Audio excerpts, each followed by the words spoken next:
बस्ती योजना, ग्रामीण बस्ती योजना का ये ढंढोरा पीटते रहे और ये उनके हालात के ऊपर कांग्रेस ने गांधी जी के नाम के ऊपर इस योजना को शुरू किया, परंतु उसको अमली जामा नहीं बनाया, खाली नाम दे दिया, उनके हालात के ऊपर छोड़ दिया। हमने ये निर्णय किया है इस समस्या के समाधान के लिए मुख्यमंत्री ग्रामीण आवास योजना के अंतर्गत सभी लाभार्थी, जितने ये लाभार्थी थे, उन सबको प्लॉट का कब्जा भी दिया जाएगा, उनको रजिस्ट्री भी बना करके दी जाएगी और उसके बावजूद ऐसे अगर जो और लाभार्थी हैं जो शेष बचेंगे उनकी संख्या ये लगभग 20,000 है और 7,775 ऐसे जो लाभार्थी हैं जिनको कल ही ये पोजीशन भी देंगे, कब्जा भी देंगे और उनकी रजिस्ट्री भी कराएंगे। 20,000 लोगों के जो हमने चिन्हित किया है, जहां उनको प्लॉट नहीं मिल रहा है या जमीन उपलब्ध नहीं है, शीघ्र ही, जल्दी ही अगले चरण के अंदर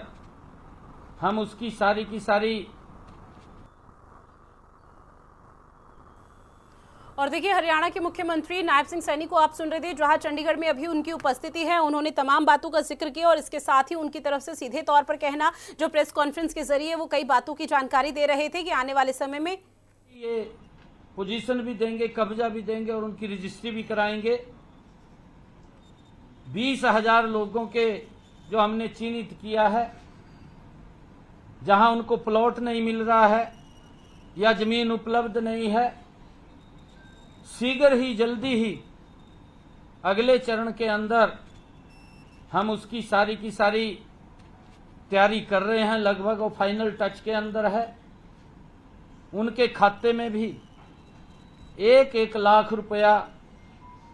वो प्लॉट खरीदने के लिए, वो प्लॉट खरीद सकें, वो पहुंचाने का काम भी जल्दी ही हम करेंगे। ऐसे ये लगभग जो संख्या है कि हमारी सरकार की सोच है और ये सोच डॉक्टर भीमराव अंबेडकर जी, ये सोच महात्मा ज्योतिबा फूले जी की, उनके सपनों को साकार करते हुए देश के यशस्वी प्रधानमंत्री आदरणीय नरेंद्र मोदी जी और हमारी डबल इंजन की सरकार उनके जीवन को सरल और सुगम करने के लिए लगातार उसमें सुधारीकरण करते हुए उन तक लाभ पहुंचाने का काम ये हमारी सरकार कर रही है। और ऐसे अगर और भी कुछ लोग बचेंगे, उसके लिए भी हमने ये कहा है कि एक पोर्टल के माध्यम से वो रजिस्ट्रेशन करेंगे कि जो ऐसे लाभार्थी बचेंगे उनको भी वेरीफाई करके जो पात्र व्यक्ति है उस तक लाभ पहुंचाना हमारी सरकार का कमिटमेंट है और उसको लेकर के हम उन तक ये लाभ पहुंचाने का काम करेंगे। आदरणीय प्रधानमंत्री जी ने पिछले 10 वर्षों में प्रधानमंत्री आवास योजना के तहत हमारे प्रदेश के अंदर लगभग 14,939 मकान बना करके देने का कार्य किया है। प्रदेश के अंदर लगभग 15,356 निर्माणाधीन हैं जिनके ऊपर काम चल रहा है। जल्दी ही उनकी भी चाबियां उनको सौंपने का काम ये हमारी सरकार, डबल इंजन की सरकार, मजबूती से कर रही है। और लगभग हरियाणा के अंदर प्रधानमंत्री आवास योजना के तहत हमने पिछले 10 वर्षों में 552 करोड़ रुपया इस योजना के तहत हमने खर्च किया है। और ऐसे जो नए मकानों के अलावा भी पुराने मकान हैं, डॉक्टर भीमराव अंबेडकर नवीनीकरण योजना, उसके माध्यम से 2138 पुराने मकानों के विस्तार, उनके नवीनीकरण के लिए भी हमने 60 हजार रुपया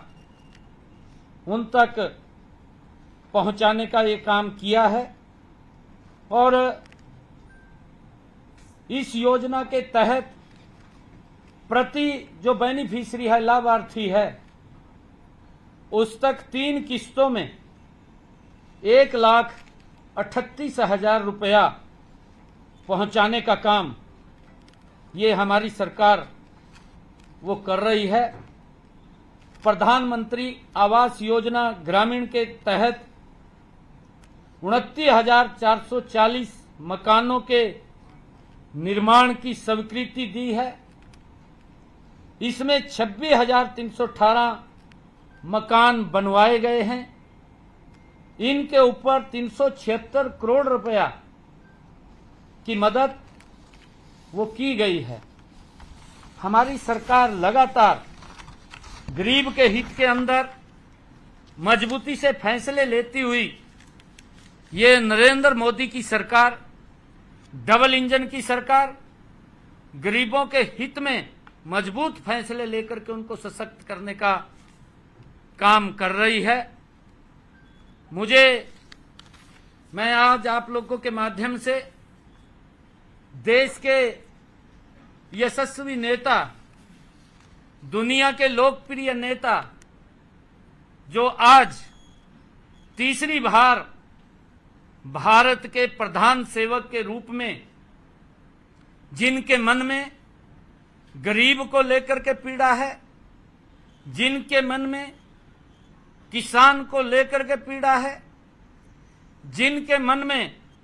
महिलाओं को सशक्त करने के लिए जो उनके मन में पीड़ा है, जिनके मन में युवाओं को उनका विश्वास बढ़े और युवा आगे बढ़े, उसको लेकर के चिंता करते हैं, ऐसे यशस्वी नेता आज तीसरी बार इस देश की बागडोर संभालने का काम करेंगे। और मुझे ये पूर्ण विश्वास है, आदरणीय नरेंद्र मोदी जी को मैं हरियाणा की तरफ से बहुत बहुत बधाई भी देता हूं, शुभकामनाएं भी देता हूं। उनके नेतृत्व के अंदर ये भारत और गति से आगे बढ़ेगा। जो आदरणीय मोदी जी का संकल्प है कि हमने भारत को 2047 तक ये विकसित राष्ट्र बनाना है, हरियाणा पूर्ण रूप से आदरणीय मोदी जी के साथ खड़ा होकर के उनके संकल्प को साकार करने में मजबूती प्रदान करेगा। और मुझे आज आप लोगों के माध्यम से ये भी एक बात और कहनी है कि जो कांग्रेस के युवराज जिस प्रकार से ये पवित्र संविधान की बुक लेकर के वो पूरे देश के अंदर गरीबों को उनको लाभ तो देने की बात 60 सालों के अंदर कांग्रेस ने नहीं की, परंतु ये झूठ का डंडोरा पीटने का काम ये कांग्रेस के युवराज, कांग्रेस के नेताओं, घमंडिया गठबंधन के लोगों ने जो ये देश के गरीबों को ऊपर अत्याचार किया है, उनको भ्रमित किया है, उनको झूठ के जंजाल में फंसाने का काम किया है। ये दुर्भाग्यपूर्ण है कि मोदी जी आएंगे तीसरी बार और वो संविधान को समाप्त कर देंगे, आरक्षण को समाप्त कर देंगे। इस प्रकार का पाप कांग्रेस और घमंडिया गठबंधन के लोगों ने किया है और उस पाप के आधार के ऊपर ही, क्योंकि जो सीटें उनकी आई हैं वो इसी झूठ के आधार के ऊपर आई हैं, देश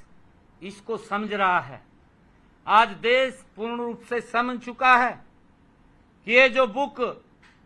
ये जो पवित्र संविधान जिसका सम्मान कभी भी कांग्रेस ने नहीं किया है, मैं आज आपके बीच में कहना चाहूंगा, सबसे पहले जो डॉक्टर भीमराव अंबेडकर जी ने विरोध किया था लोकसभा के अंदर, उन्होंने ये बात खड़े होकर के कही थी कि जो धारा 370 है, जो जवाहरलाल नेहरू जी ने उसको शामिल किया था, धारा 370 बनाई थी, डॉक्टर भीमराव अंबेडकर जी ने उसका विरोध किया था कि धारा 370 इस पवित्र संविधान में शामिल नहीं होनी चाहिए। संविधान की मूल भावना के साथ खिलवाड़ करने का काम सबसे पहले अगर किसी ने किया, वो कांग्रेस पार्टी ने किया। मुझे बड़ा दुख होता है, लगातार बाबा साहब के इस पवित्र संविधान को कांग्रेस और घमंडिया गठबंधन के लोगों ने मंचों के ऊपर अपमानित करने का काम किया है। उनको देश से माफी मांगनी चाहिए। और मैं ये भी बताना चाहता हूं कि जब दूसरी बार इस पवित्र संविधान से डॉक्टर भीमराव अंबेडकर जी की मूल भावना से कांग्रेस ने इससे खिलवाड़ करने का काम तब किया जब 1975 में इमरजेंसी लगी। इंदिरा गांधी ने उस समय के अंदर संविधान जो हमारी धारा 39 है, धारा 39 के अंदर ये प्रावधान ये कांग्रेस पार्टी ने किया, और ये किया कि अगर प्रधानमंत्री छल से, कपट से, बेईमानी से या किसी और अन्य संसाधनों से